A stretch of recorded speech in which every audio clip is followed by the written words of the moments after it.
السلام علیکم دوستو، آج بھی بہت ہی اچھا قصہ لایا ہوں جسے سن کر آپ کا ایمان بھی تازہ ہو جائے گا اور قرآن کے معجزوں کے بارے میں بھی پتہ چلے گا۔ تو کہانی کی طرف چلنے سے پہلے وہی بات جو ہر بار کہتا ہوں، اگر آپ نے ہمارے چینل کو سبسکرائب نہیں کیا تو ہمارے چینل کو سبسکرائب کریں، ہماری ویڈیوز کو لائک اور شیئر کریں، نوٹیفیکیشن کے لیے بیل آئیکن کو دبا دیں تاکہ آنے والی ویڈیوز کی نوٹیفیکیشن آپ کو بآسانی ملتی رہے۔ چلتے ہی آج کی کہانی کی طرف۔ ایک مرتبہ کسی نے قاری عبدالباسط سے پوچھا، قاری صاحب، آپ اتنا مزے کا قرآن مجید پڑھتے ہیں، آپ نے بھی کبھی قرآن مجید کا کوئی معجزہ دیکھا ہے؟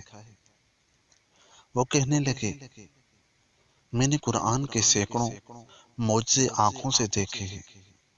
انہوں نے کہا، کوئی ایک تو سنا دیجیے۔ تو یہ واقعہ انہوں نے خود سنایا۔ قاری صاحب فرمانے لگے، یہ اس وقت کی بات ہے جب جمال عبد الناصر مصر کا صدر تھا۔ اس نے رشیا، روس کا سرکاری دورہ کیا۔ وہاں پر کمیونسٹ حکومت تھی۔ اس وقت کمیونزم کا توتی بولتا تھا۔ دنیا اس سرخ انقلاب سے گھبراتی تھی۔ جمال عبد الناصر ماسکو پہنچا۔ اس نے وہاں جا کر اپنے ملکی امور کے بارے میں کچھ ملاقاتیں کی۔ ملاقاتوں کے بعد انہوں نے تھوڑا سا وقت تبادلہ خیالات کے لیے رکھا ہوا تھا۔ اس وقت وہ آپس میں گپیں مارنے کے لیے بیٹھ گئے۔ جب آپس میں گپیں مارنے لگے تو ان کمیونسٹوں نے کہا، جمال عبد الناصر، تم کیا مسلمان بنے پھرتے ہو؟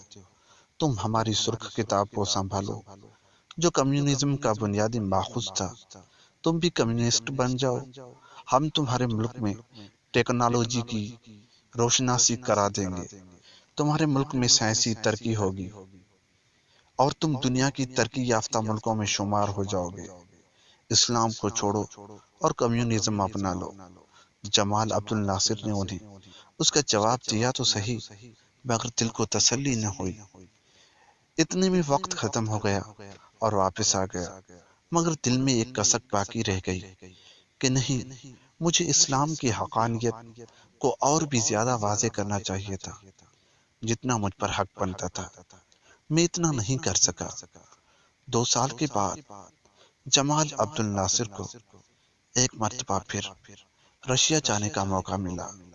قاری صاحب فرماتے ہیں کہ مجھے صدر کی طرف سے لیٹر ملا کہ آپ کو تیاری کرنی ہے اور میرے ساتھ ماسکو جانا ہے۔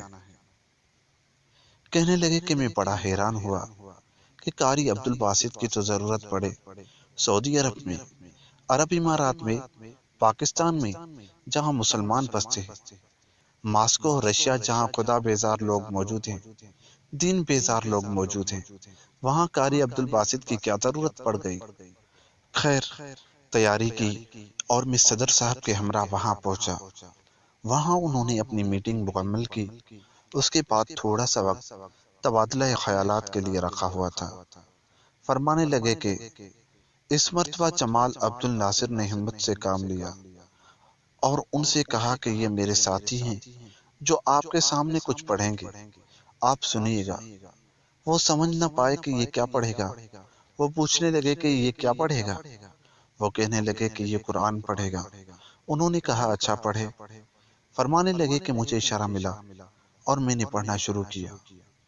سورہ طٰہٰ کا وہ رکوع پڑھنا شروع کر دیا جسے سن کر کسی دور میں حضرت عمر بن عبد الخطاب رضی اللہ تعالیٰ عنہ بھی ایمان لے آئے تھے۔ فرماتے ہیں کہ میں نے جب 2 رکوع تلاوت کر کے آنکھ کھولی تو میں نے قرآن کا معجزہ اپنی آنکھوں سے دیکھا کہ سامنے بیٹھے ہوئے کمیونسٹوں میں سے 4 یا 5 آدمی آنسوؤں سے رو رہے تھے۔ جمال عبد الناصر نے پوچھا، جناب، آپ رو کیوں رہے ہیں؟ وہ کہنے لگے، ہم تو کچھ نہیں سمجھے کہ آپ کے ساتھی نے کیا پڑھا ہے، مگر پتہ نہیں کہ اس کلام میں کچھ ایسی تاثیر تھی کہ ہمارے دل موم ہو گئے، آنکھوں سے آنسوؤں کی جھڑیاں لگ گئیں اور ہم کچھ بتا نہیں سکتے کہ یہ سب کچھ کیسے ہوا۔ سبحان اللہ دوستو، یہ قرآن کا معجزہ تھا۔ جو قرآن کو جانتے نہیں پھر بھی سنتے ہی ان کے دل پگھل گئے اور وہ زاروں کا تار رونے لگے۔ دوستو دیکھا آپ نے کیسے ایک قرآن کو نہ جاننے والے لوگ بھی قرآن سن کے رونے لگے، مگر ہم مسلمان، افسوس ہے کہ ہم مسلمان ہوتے ہوئے بھی قرآن کی قدر نہیں کرتے، قرآن کی تلاوت تک نہیں کرتے، گھر میں کسی انچاہی چیز کی طرح رکھا ہوا ہے کہ جب ضرورت پڑتی ہے تو اس کو اٹھا لیتے ہیں اور پڑھ لیتے ہیں۔ ملتے ہیں کسی اور ویڈیو کے ساتھ، تب تک کے لیے خدا حافظ۔